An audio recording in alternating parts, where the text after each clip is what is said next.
کراچی مچھر کالونی میں دو سندھی نوجوان انجینئر ایمن جاوید اور اسحاق کے غیر آبادکاری کے ہاتھوں ہوئے بے گناہ قتل کے خلاف جے سندھ قومی پارٹی اور سندھ یونائیٹڈ پارٹی کی جانب سے کامریڈ محمد علی خشک، کامریڈ اسحاق مشوری اور ساجد جنیجو کی قیادت میں ہاتھوں میں بینر اٹھائے زوردار نعروں کی گونج میں ریلی نکال کر احتجاجی مظاہرہ کیا گیا۔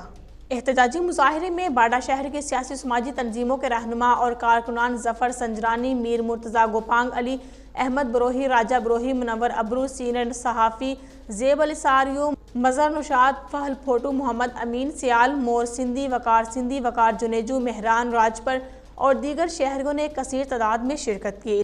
اس موقع پر رہنما نے میڈیا سے بات چیت کرتے ہوئے کہا کہ کراچی کو سندھیوں کے لیے مقتل گاہ بنایا گیا ہے، جہاں پر افغانی، برمی، بھاری، بنگالی قابض ہو چکے ہیں اور دھرتی کے اصل ورثہ کو بے دردی سے قتل کیا جا رہا ہے، جس میں سندھ حکومت بھی برابر کی شریک ہے، کیونکہ اب تک سندھ حکومت نے ایک بھی سندھی کے قاتل کو سزا نہیں دلائی۔ عارضی طور پر قاتلوں کو گرفتار کیا جاتا ہے، پھر بھاری رشوت کے عوض قاتلوں کو بے گناہ ثابت کیا جاتا ہے،